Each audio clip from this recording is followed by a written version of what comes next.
Hey guys, happy Friday or good morning on Saturday if this is when you are watching the video. I am posting this video on a Friday because I ain't got a life. No, because sometimes my best thoughts come to me at night. Anyways, I recorded this video twice already, and on the first time came out to 15 minutes. So I'm gonna try to speak fast and get straight to the point. I have so much to say all the time.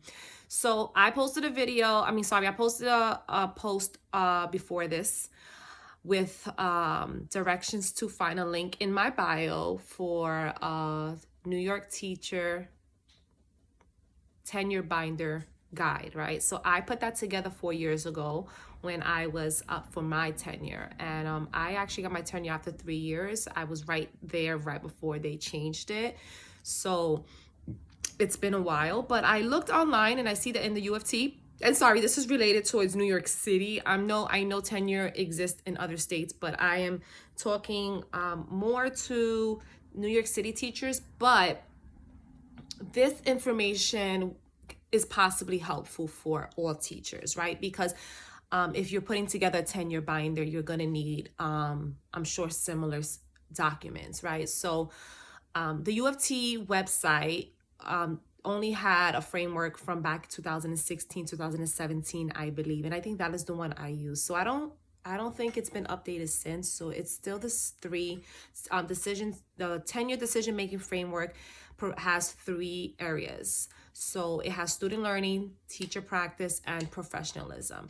So this video goes kind of with the binder video. This is basically just telling people, teachers, between your first year and 4th year, you should be collecting documents for your binder. Do not wait until that 3rd year or 4th year where you got to put it together and get ready to start looking for stuff, because that's going to cause a lot of stress and make you very, very overwhelmed and like freak out, because you're going to need documents from your first year. Remember, that's a probationary period, right? So if your probation is from first year to the 3rd year or 4th year, and then you're going to be reviewed. This binder is a reflection of you, right? And I did a binder, but right now I think they're allowing electronic copies. So maybe, I don't know if it's a like folder or if people are doing websites. I know I am working with a coworker and I suggested for them to put a website together, and in the website to post a video on that main page, just like an intro of you of what the website is going to have, and maybe stating your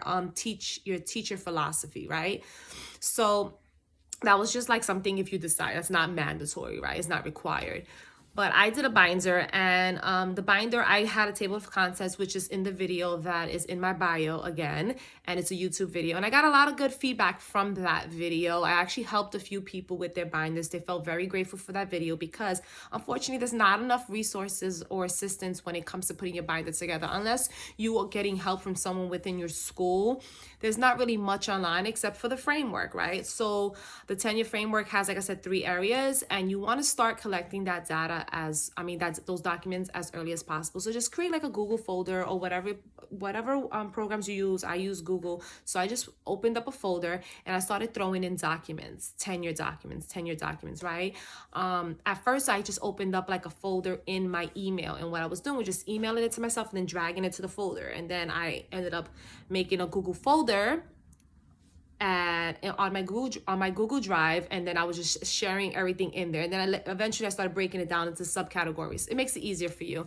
So you're gonna need for student learning. So you're gonna need focusing. It says focuses on evidence of student growth as determined by the New York State standards. So I put work in there. I put worksheets.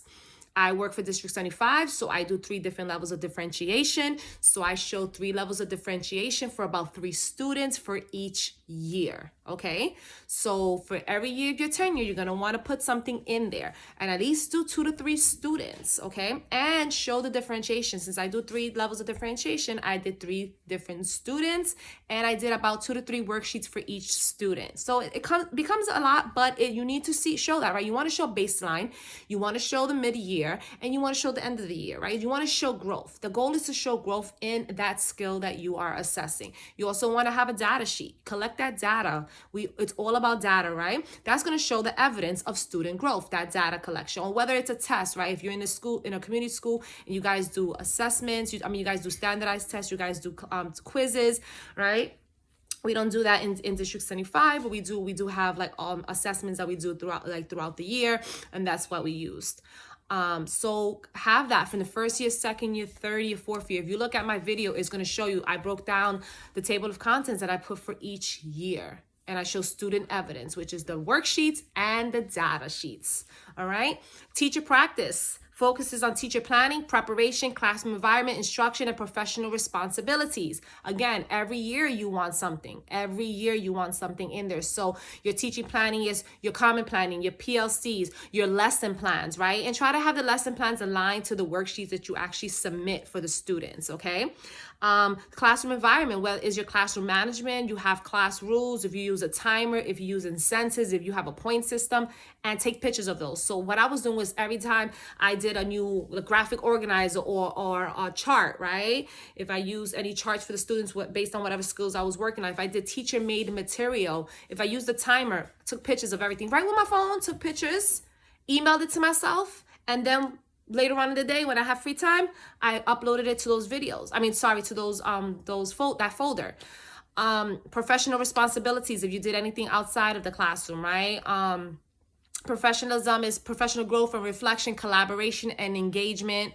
Non-instructional responsibilities, communication with families. So if you had a teacher, a parent log, or if you did calls to the parents, right, you want to have everything documented, and do this every year. So you don't want, if you're now in your second year, third year, and you realize you haven't been doing it, slowly start looking for those documents. I know we're teachers, we're hoarders, so we have worksheets from years ago. I still find stuff from like my first, second year of teaching. It's crazy, but it's nice to look back at it and see how much I've changed or grown, or even see some things that I still use that work for my students, right?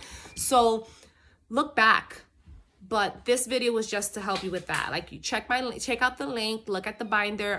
The video that I put together with my binder is very detailed and specific, and it breaks down every component, every part of the framework that's needed. If you have any questions or concerns, please reach out to me. I am more than willing to help. I know what it is to be a new teacher and not get the support that we need. And remember, that support helps us be better teachers and better for the students, and the students are going to be learning, right? And we need to be open to asking for help, right? Asking for help shows us and shows that we are accepting that we don't know everything, and there's so much more that we can learn, and that can help us be better teachers. And again, in turn, that's going to give us the confidence in our instructional approach, and students are going to learn from us because our energy, our vibe, everything's just gonna be great about us because we are comfortable with what we're doing and how we come in at the students, right? So good luck on your tenure if you are coming up for it. If you're on your first year, second year, and you look at this video and you start prepping, kudos to you, because that's what you should be doing. And if you need any other help or support when it comes to like putting together the binder, or any like ideas, or you're not sure something should go in there or not, reach out. All right, enjoy the weekend.